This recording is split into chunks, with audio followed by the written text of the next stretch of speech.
the only time I've cried watching the movie was one time I was watching, I think it was like I've seen it in theaters twice now, in the South by premiere, when he puts his hands under her elbows. Yeah. It's like I relate in a way that it's much more comfortable and easier, and I would much prefer putting my hands under someone's elbow than being in a room alone trying to think about who I am as an individual.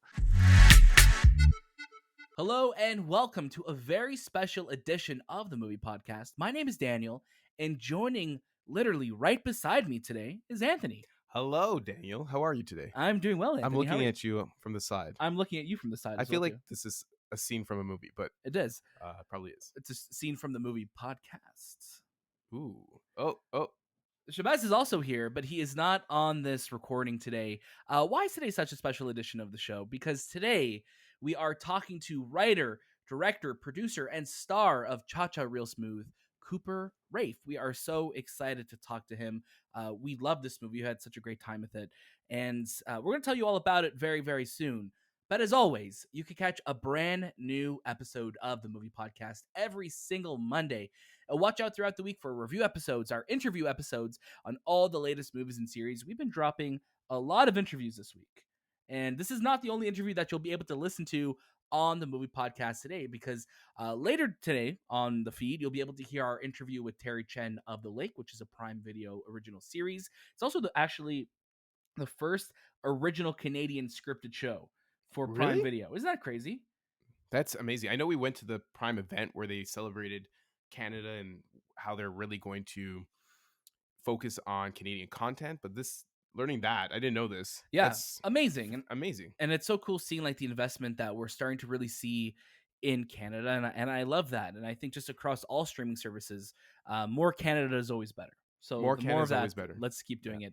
You could also right now on the Movie Podcast check out a bunch of our different interviews that we've been doing throughout the week, including the director, composer and producer of Lightyear. That is Angus MacLean, Galen Sussman, and Michael Giacchino, composer, one of my favorite composers of all time. You could check out our interview with them right now, as well as some of the Canadian Pixar animation team, which that interview just went up very recently on the feed. So there's lots to listen to. We're so grateful that we're getting all these opportunities to talk to the incredible talent behind the films that we love. And obviously Cooper Rafe is no exception to that, because he is a lovely person. He is so talented, and he made such a lovely, lovely movie. Definitely. So without further ado, let's get right into our interview with Cooper Rafe. Hey, Cooper, how you doing? Hi, Cooper. Good. How are you? Good. Thank you so much. My name is Daniel. And I'm Anthony. And just thank you so much again for sharing your time with us today. And too bad you weren't able to make it to Toronto, but we're just so glad that you're still able to do the interviews today. So want to make sure you're having a good day first and foremost. Yeah, I am. It's a big bummer that I'm not there, but I'm glad to still be able to talk to you guys. Thank you. I like your Sun shirt. Oh, thank you. Thank you. We really adored the film, and especially the performances by everyone. How did this project begin for you?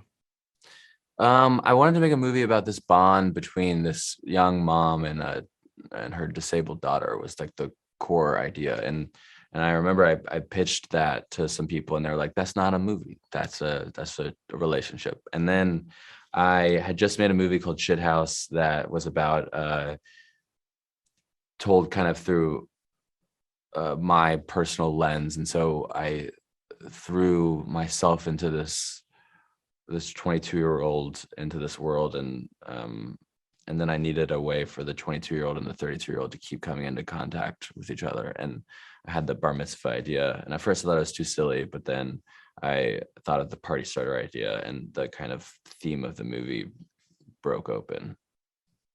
How did you settle on the name?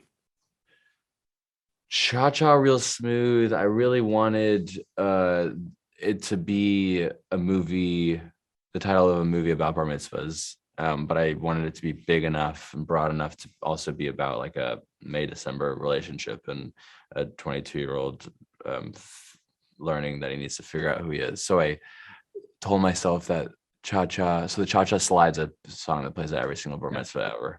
And the lyric Cha-Cha Real Smooth, I told myself at the time that that's the part in the song where you do your own dance. And the whole theme is like Andrew needing to figure out his own dance, start his own party, all that corny stuff. No, it's true, and I love that. That's also the part of the song that nobody knows what they're doing, and I think that resonates throughout the theme of the film, right? Exactly. Yeah. Loved your dance moves as well too. So Thank you. And I wanted to say, like so often when we think of like coming of age stories, we're thinking about like kids or teenagers. So it's really comforting for me to see like a younger adults, like and not knowing what comes next, and that resonated with myself. I was saying, and you leave the safety of college, and now you need to figure out who you are and navigate adulthood. How much of Andrew do you see in yourself? A lot. We both got the mommy issues for sure, and we both really go hard in one direction, and it's usually coming outside of ourselves, and because it's much more comfortable. The only time I've cried watching the movie was one time I was watching, I think it was like I've seen it in theaters twice now, in the South by premiere, when he puts his hands under her elbows. Yeah. It's like I relate in a way that it's much more comfortable and easier, and I would much prefer putting my hands under someone's elbow than being in a room alone trying to think about who I am as an individual. Right. And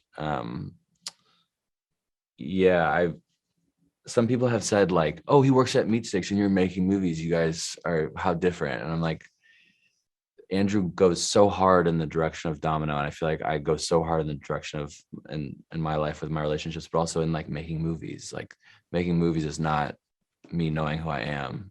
It's just me like sitting going like this. Yeah. So there was a bunch of moments in the film that I was like writing little notes during, and hands under elbows was a big one, and also just Lola throughout was another big one, just because I think Vanessa's performance was just wonderful. Yeah, she's amazing. She was, when we first saw her tape, it was just like, it wasn't at all like the character Lola that we had written, but it was so clear that she was going to be the heart of the movie, and getting to know her and her mom was really informed so much of the movie. She's amazing.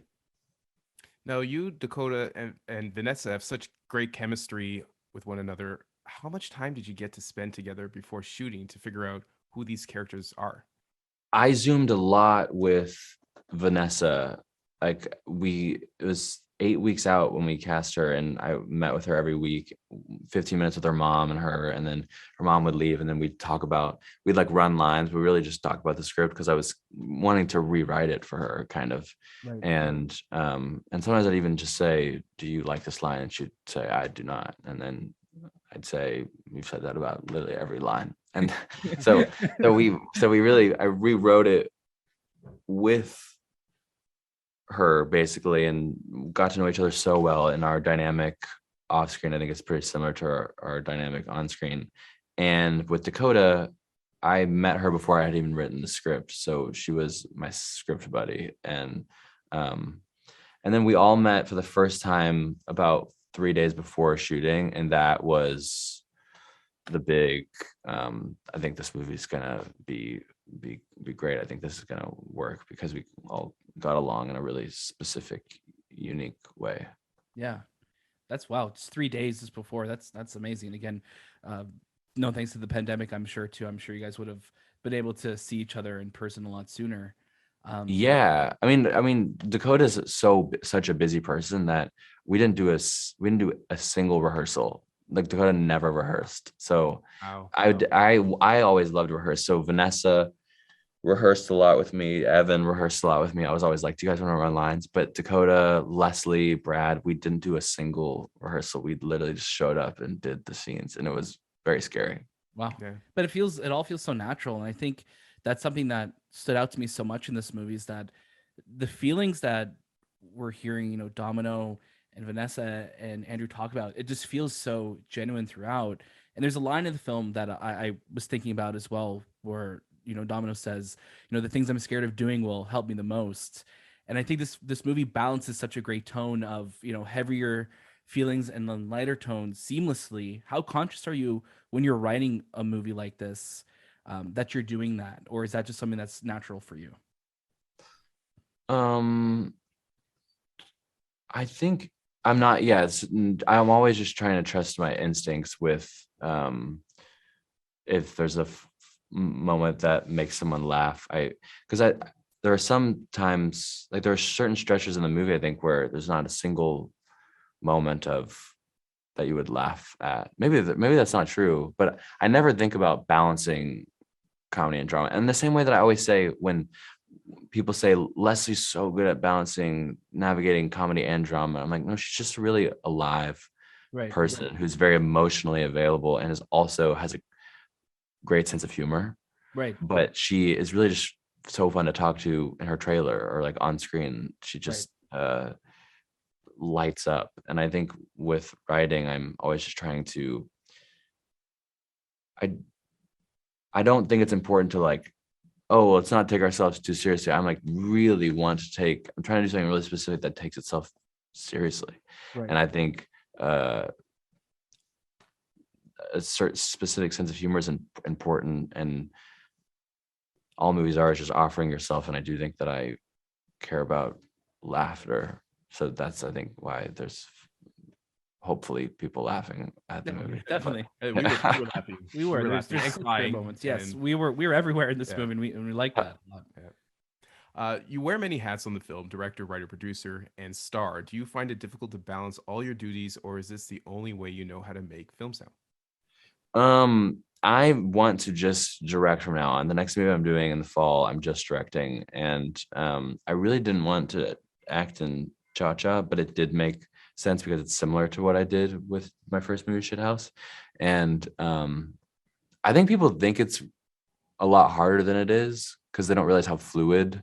It's not like me putting on one hat and taking off that hat and putting on another. It's really just Dakota is a co-director when I'm in scenes with her, and we're kind of just trying to figure it out as we go. And it's really kind of nice because I don't have to call cut. I can just kind of say a different line and Dakota will know, okay, he wants to go in this direction. And I think as a director, I just really like to be close to the actors, and the way to be closest is to literally be in a scene with them. Right. Yeah.